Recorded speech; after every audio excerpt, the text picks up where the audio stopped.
Welcome to the Agatha Christie in Devon podcast. I'm Matt Newbury. And I'm Sophie Pearce. And this podcast is all about places in Devon that Agatha loved and which inspired her. And today we're in Torquay, and we're actually in the Spanish Barn at Tor Abbey, which is the central hub of the Agatha Christie Festival, which takes place here every year with talks and lots of different events.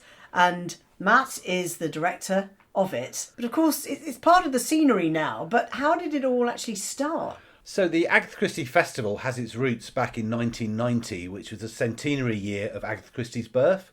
And there was a huge worldwide celebration, and the local tourist board was very keen to get involved in this. So they had the culmination of all the celebrations take place in Torquay. And they had a classic car show, and there was a flower festival and a fireworks extravaganza. Family members came to the Riviera Centre for a special dinner.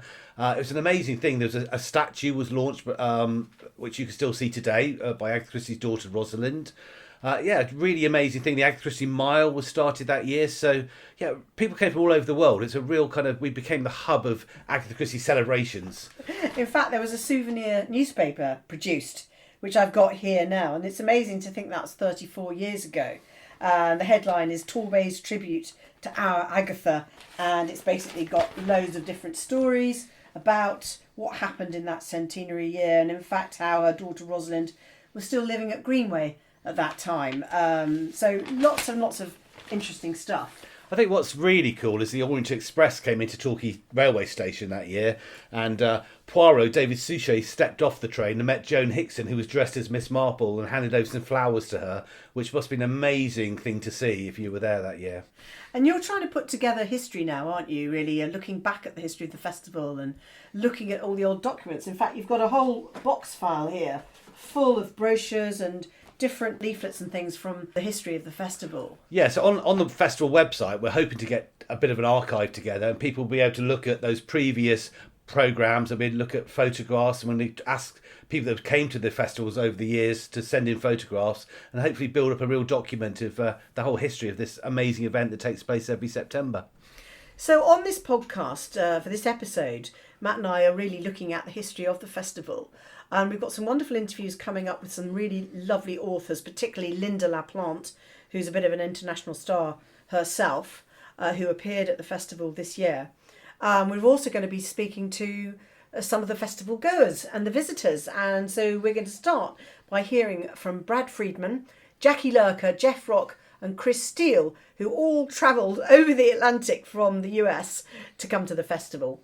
Agatha Christie has been my favorite author since I was 10, and because I have the great good fortune of speaking at the end of the festival, so I'm very excited to share and to listen to everybody here talk about all the wonderful things about her. Like Brad, I didn't start at 10, but I've loved mysteries ever since I was a little kid, and graduated to Christie, sometime in my teenage years, and I've read a lot of mystery authors from different eras, and for me, Christie is the one that kind of transported me to a special world that I just wanted to stay in.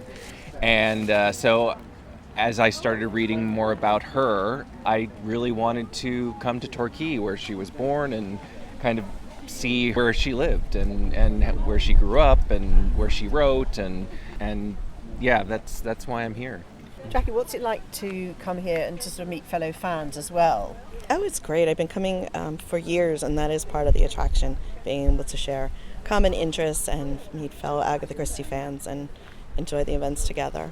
And I guess discuss her work, discuss her books. Yes, absolutely. Discuss her works, favorite novels, adaptations, everything. Why do you think she's still so popular? Well, it's weird. I've been reading a lot of the Golden Age mysteries, and they don't stand up very well usually. They're not clever plots. The language may have been really wonderful in the era, but they don't read like somebody's naturally speaking. And if you look at a Christie novel, there might be a few anachronisms of obviously the butler and the valet and the footman and everything else like that in the early ones, or a phone or a piece of technology that's obsolete today. but everything else holds up. The insight into humanity holds up. The language is wonderful. And as you read it, it's not stilted, it's not high-blow language. It is as people speak, which is ridiculously hard to do, and she did it with ease. So she's always stayed relevant and popular and not really a period piece. I think a lot of people who just know the name and have never read her don't realize that. But they start in, and I know very few people who have read one book and went, I'm done. Yeah, that's good. I've read a Christie. So they keep going. I think the tone of those visitors just shows what a great atmosphere there is here in Torquay during the festival, with people gathering and making friends. And it's really become a great tradition for many people to come here every year. But when did the sort of festival as we know it kind of start? Well, nothing happened after the centenary year for a few years, and then an Agatha Christie week started around about 2005, and then the Agatha Christie Festival itself started in 2007, and back then it used to be organised by the Tourist Board, which is part of Torquay Council, and I kind of got involved in those early days. So I was working at the Tourist Board, and in 2010 I was asked to devise a treasure hunt. So we came up with the idea of, it was the 120th anniversary of Agatha Christie's birth, and we hid 120 red herrings, so little cardboard red herrings, right across Devon, and each of them had a rhyming clue to try and find them, and we hid them up on Dartmoor, on Burr Island, and literally right across all the places we've covered in this podcast. We didn't think anybody would ever find them all, and loads of people did, and we had to do a raffle in the end to try and pull the winner, and the prizes were amazing. It was like a trip to London to see the Mousetrap with a hotel stay, and it was lunch on the Orient Express, so it was really, really special. And also you and me devised the first ever Agatha Christie sea swim in 2010. We did. Yeah, and we had this idea that obviously Agatha Christie loves sea swimming, so we thought, if we do a celebration of this, so we did it was a very hard thing to organise at the time, wasn't it? We took the mayor of Torquay, who turned blue by the end of it, but we did this 1 mile swim from Goodrington to Broadsands, and it was quite epic, wasn't it? Yes, it was rather epic, and we got BBC Radio Devon involved because I was working for them at the time, and it was a great success, but quite a headache to organise, particularly from the health and safety point of view. But amazingly, that survived, and it's gone on to become a regular fixture, and. Really the festival now is not just about the literary stuff, it's also about lots of fun events, which we'll find out a bit later in the podcast. But of course the literature is at the heart of it, and the festival has lots of really interesting authors visiting every year. And this year we were visited by Ragnar Jónasson, who is an Icelandic noir author, and author of the Dark Iceland series, and he's actually a regular at the festival. I've been here a few times as an author, so I'm always really pleased to be here. It's a lovely part of England. What is it about Agatha Christie you think that so many people come and visit our festival, and she keeps selling so many books? First and foremost, it's the plotting. The books are so brilliantly clever, and I think the plots really work in whatever time of, whatever decade. We were still reading the books from the 20s because they're so well plotted, and it's all about human psychology and about the plots that could be used in any contemporary mystery. And also she has like fantastic settings, just like here. If you sit at the one of the hotels here by the sea, and you can watch over to see the house from Peril at the End House, and imagine you're in one of her books, etc., etc. I mean, in Greenway House, you're basically in a couple of books. So I think she did the plots and the settings superbly. And how much has she influenced you as a writer? A lot, because my first published books were translations of Christie. From the age of 17, for more than 10 years, I did a Christie book every year in an Icelandic translation. And so when I started writing my own books, that was the only sort of role model I had. I knew how to translate a Christie book, so my books tend to be the same length as Christie's, and I tend to put a lot of focus on the plots and the twists and try and surprise the reader. And you also organise, or you're involved in a festival in Iceland. How different is that to this one? Yeah, so we set up a festival called Iceland Noir 10 years ago, me and a couple of friends. And it is different. It's colder, obviously, and but it is in essence a crime festival. Although we have opened up to different genres and some film, TV, different types of fiction, poetry. But at the heart of it, it's a lot about crime fiction. And so it's every year in November when you can see the Northern Lights, hopefully. And as I'm involved, there's always a lot about Christie and the Golden Age, but we just try and get a lot of interesting authors to Iceland. I don't know about you, but I quite fancy going to Iceland for that, don't you? I think it sounds like a great idea. Absolutely brilliant. We'll have to pack our thermals, though. I think so. So, coming into the present now with the festival, you're the creative director. How's it been the last few years, and how's it evolving? Well, I think the festival's changed many times over the years. It's gone from weekends to week-long festivals. It's gone through its struggles. So obviously in 2020 we had COVID and the whole festival moved online, which must have been quite challenging for Tony, who was the festival director at the time. And then the Queen died just before the festival in 2022. And the decision was made to go ahead with the festival because most of the events are quite respectful. We did have to cancel a roller dance on Princess Pier with 1930s music because it didn't feel quite the right tone for things. But yeah, it's moved on. And I took over the festival last year, and we've now moved into doing a 5-day Fringe Festival, which is doing fun events right across the bay. And then we do a 4-day literary festival in the Spanish Barn here. So yeah, that seems to be working really well. So anybody who wants to do something sociable and do something fun, that's worked really well. So this year we've had underground films in Kent's Cavern. We've had a murder mystery on a steam train. We've done a boat trip. We've had a dog walking murder mystery. There's been a murder at the zoo. We've murdered people pretty much all over the bay. And then, we've got some great names that come to the festival every year, and they're getting better and better. And it's not just those big name speakers, but it's academics and experts and Christie fans who speak about every aspect of not only her life, but I think the murder mystery and crime genre in general. I mean, the festival does attract a lot of international visitors, but it also attracts locals as well, and we've been talking to some of them.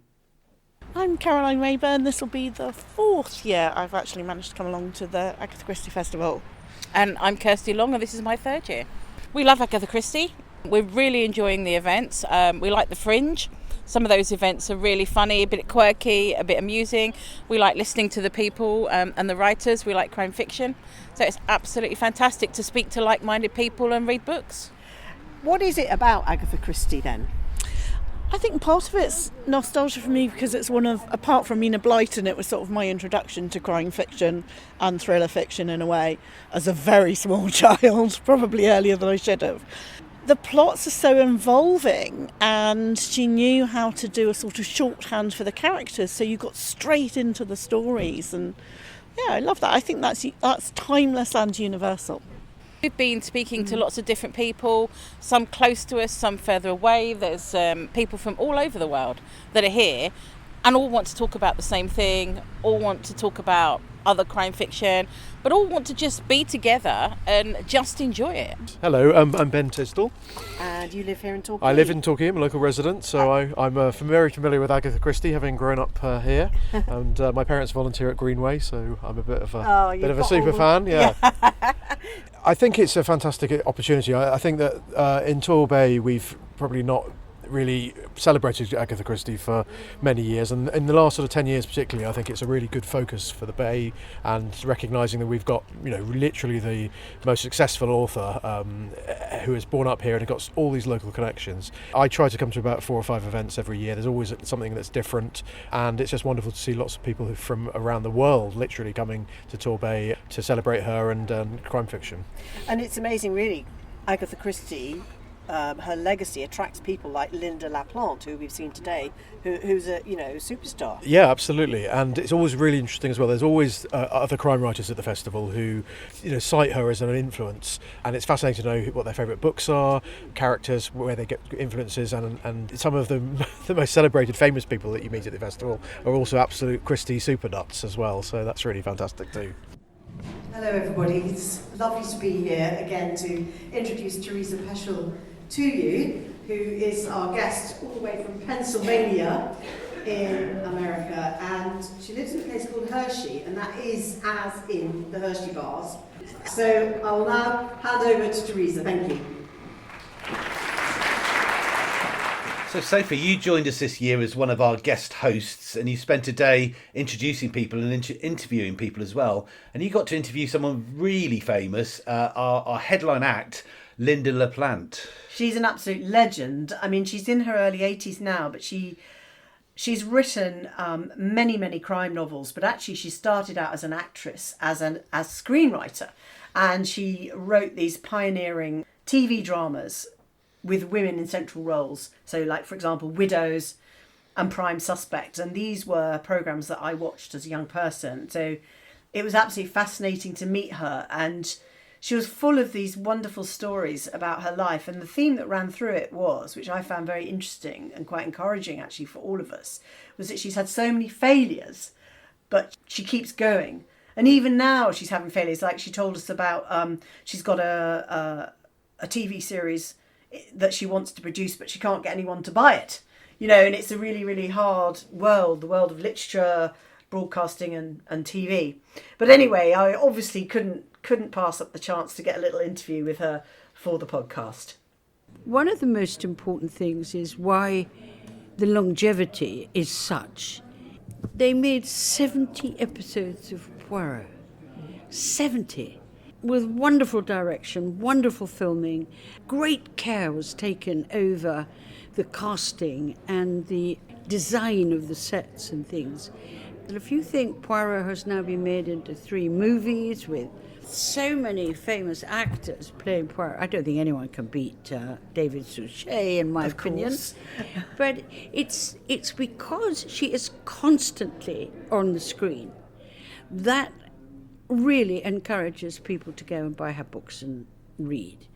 And nowadays, you know, if you look at the success of Richard Osman's first book, a murder book, and you think, how come that is so phenomenally successful? Because he's on every single minute on the television. And with Agatha Christie, it's never stopped, ever. Why do you think people still want to adapt her, though? Because she's so good. It's just a self-perpetuating thing now. No, she's so good. Her characters are so well defined. Added to that, one of the most important things with Agatha Christie is her superlative research. She knows about poisons. She knows about medical procedure. She knows, actually, even before its time, she was moving on to forensic. And then I think because of her own excitement in her life, going to archaeological sites around Egypt, she immediately incorporates them into her work. And so not only did it come out at a time when people had never been to Egypt, but now they still remain, the wonders. And if you think how not very long ago we had Tutankhamun, and but she was there before all that. I mean, what you're saying there kind of strikes me as quite interesting in terms of something I read in your memoir, your new memoir, about looking outwards, being interested in the world. And do you think that's really what makes a good writer? In many ways, yes. Because she never stopped learning, gathering.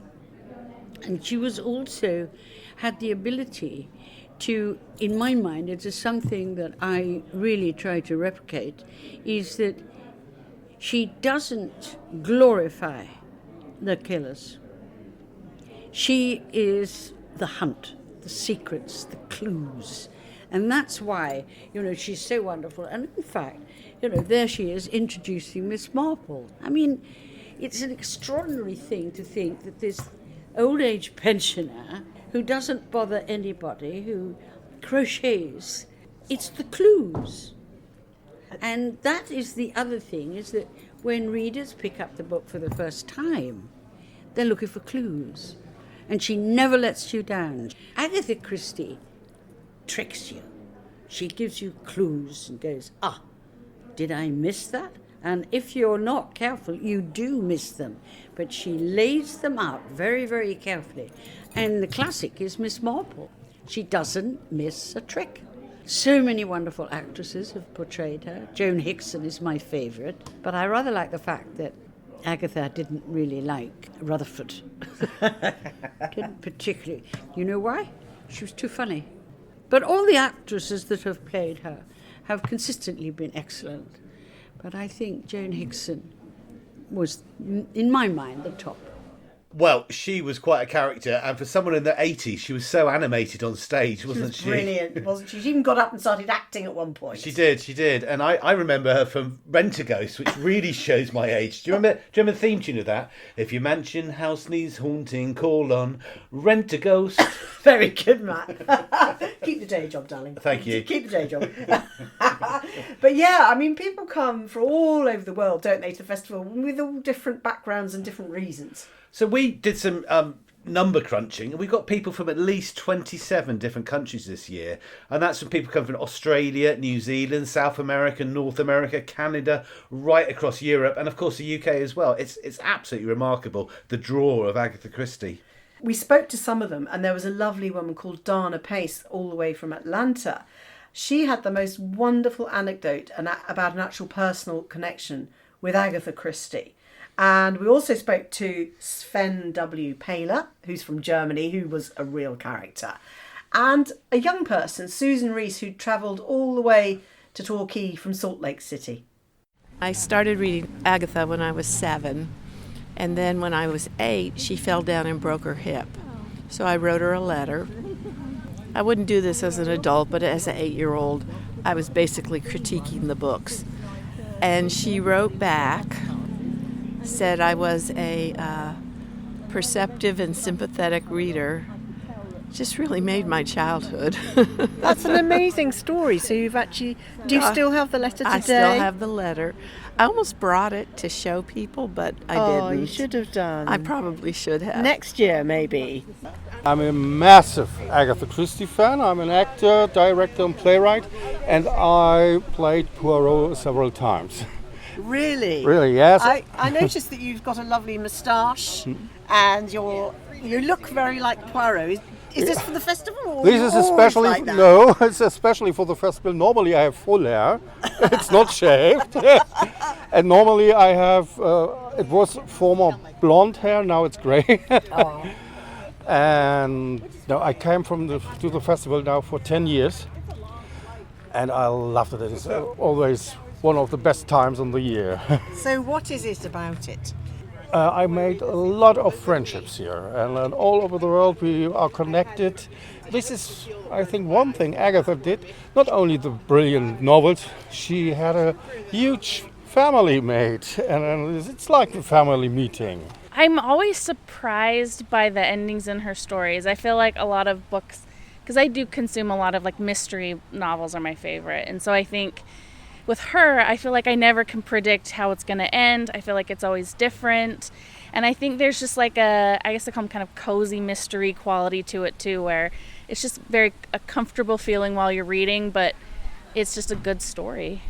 You're obviously a younger person, which is lovely to see a younger person here, because, I mean, I guess obviously she is a writer who's been dead for some time. I mean, do you feel you're a bit unusual in being an Agatha fan? Coming here, maybe, yeah. I mean, it's hard to say. I guess when I talk about it to other people, like at work or friends, like they've heard of her, I've thrown them into book clubs, and I think once they like them once they read them. I've gotten my best friend into reading them too, but I think it's just, I think to some people she just seems like an old writer and they don't really know, and that's what I thought until I read them. And so I think it's just, as I'm trying to spread them to younger people, I think they do like them. It's just they don't think of reaching that far back. Well, it's really nice to hear the perspective of a young person. Yeah, it really is. So now it's time for our feature, What Christie Means to Me in 3. And this week we're joined by Gray Robert Brown, who's one of the presenters of the Swinging Christies podcast. Why do I love Agatha Christie? Quite simply because she's always been there, in my life. For me, Agatha Christie is a very comforting presence, which is absolutely not to say that she only writes comfort. All us diehards are very keen to dispel the notion that she's cozy, and that's one of the big things that we do on our podcast, The Swinging Christies. We always talk about how particularly those 1960s books are really striking and horrific and vibrant in all sorts of ways that people don't necessarily think of, but a comforting presence. And it's funny, she's been with me really. I can remember crawling and seeing my mum's Fontanas on the shelf, and right up to the 2020 COVID pandemic, and I think a lot of people rediscovered Christie in that moment and rediscovered the comfort that she represents. Like I say, she'd always been on the fringes of my life, but that was when I sort of really dove headfirst into just an obsession. But I also I think there's also something about the way she scratches that itch for nostalgia, and in sort of secondhand nostalgia as well, because many of the time periods that she writes in and about are, that's my grandparents' era, that's my mum's era, and it's all about kind of bringing me closer to family, really. That's what she means to me. And the other thing I'll say is she represents, because she's so prolific, extraordinary talent, but really hard-working, dedicated as well. That means that her work kind of, to me, represents this almost like a porous surface into which you can delve in all kinds of different spaces and angles. And there's always, we've been saying all week here at the Torquay Festival, there's always something new you can find, looking at any title or turn any stone, and something brilliant and interesting and new about Agatha Christie comes out. So yeah, that's her for me. It's a really excellent podcast. Everybody should listen to that. It's fascinating and very funny. So the festival, Matt, is actually a charity, isn't it? Which some people might not know. Yeah, it's been a charity for a few years now, and what it does is it raises money to work with local youngsters, and it's all about increasing their literacy levels and love of reading. So while the main festival's been going on in the Spanish Barn this week, there's been a couple of hundred school children from local primary schools doing workshops in the main Torquay Abbey buildings, and they've been doing reading and writing and drama workshops. This year we're taking some A-level students to the Palace Theatre in Paignton, and they'll be doing a day of workshops on the murder of Roger Ackroyd. And we also took some students up to Dartmoor to be inspired by the local landscape, and they did free performances at Paignton Library. So there's been really interesting things going on, and that's what the festival does as a charity. By buying a ticket, people are supporting all of that. And, as you say, reading is so vital to learning and to everything that we do in life. And we actually met a very interesting couple, Kate and Don Gingold. And Kate has written a book called Agatha Annotated, which is really all about all the terms in the novels that people might not understand. So we had a little chat with them. I used to, read her books and just wanted to get to the exciting parts and find out who killed whoever. And I would skip over all the things that I didn't get. But in those early books, there's a lot of things that were common knowledge back in the 1920s, but not necessarily common knowledge to me, especially as, it's not the 1920s and I'm not British. So those things just, kind of went over my head. So I started doing some of the research just for my own, because I was curious. And then I thought, well, there must be other people like me who are interested in that as well. And so I did a whole bunch more research and talked to a bunch of people all over the world and via the internet, and put it together as a glossary. So it's basically like a list of all these things you might not understand in the books. Exactly. Yes, so over 1,800 terms, 200 illustrations, and 357 French phrases later, Fantastic. She came up with Agatha Annotated. So right. Why don't you test me then? Oh, golly. God. Well, you probably know them way better than I do. Give me an example and I'll see if I know what it is. Do you know why people say dash it? Dash it all?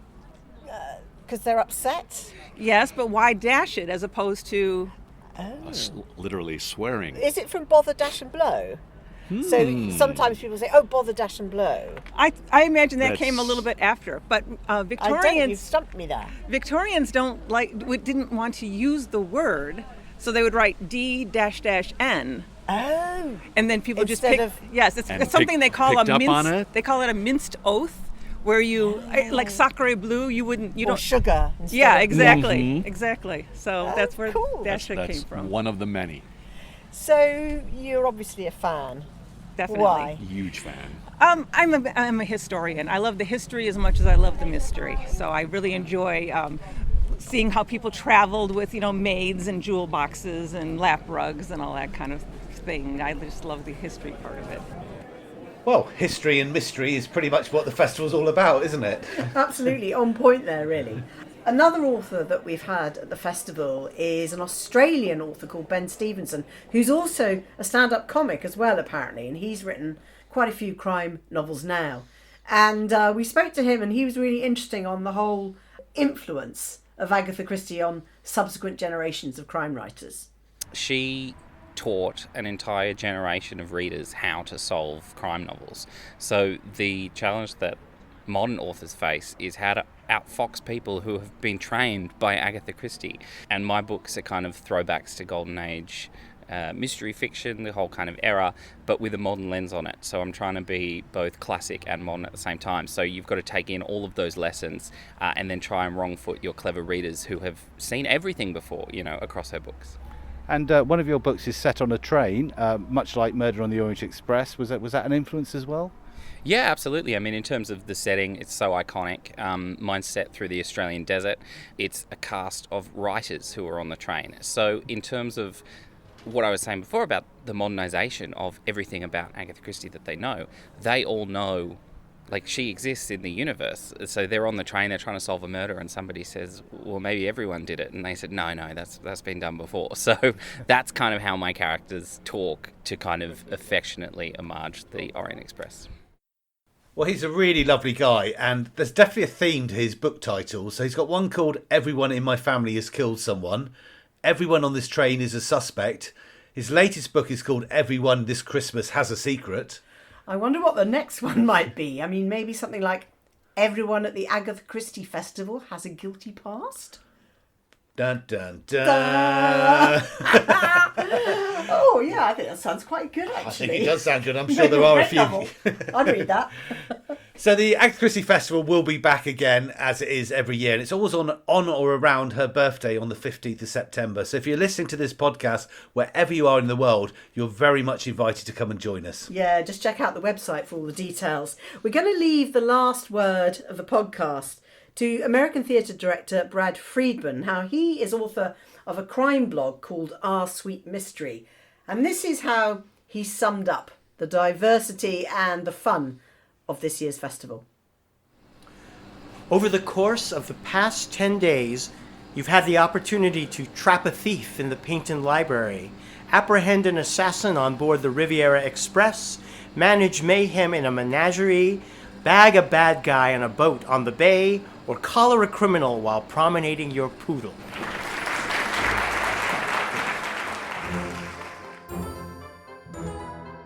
This podcast was recorded on location in Devon, England in September 2024 and is brought to you by the Agatha Christie Festival. It was funded by Torquay's Local Heritage Grant Scheme, which is a collaboration between Torquay Council, Torquay Culture and the English Riviera UNESCO Global Geopark, with funding from the National Lottery Heritage Fund. Thanks to our guests, Ragnar Jónasson, Lynda La Plante, Ben Stevenson, Gray Robert Brown, Brad Friedman, and all of the festival goers we chatted to. Original music and design was by Rob Hoskins at Design by Hoskins. And why not join us at next year's Agatha Christie Festival on the English Riviera? Visit www.agathachristiefestival.com.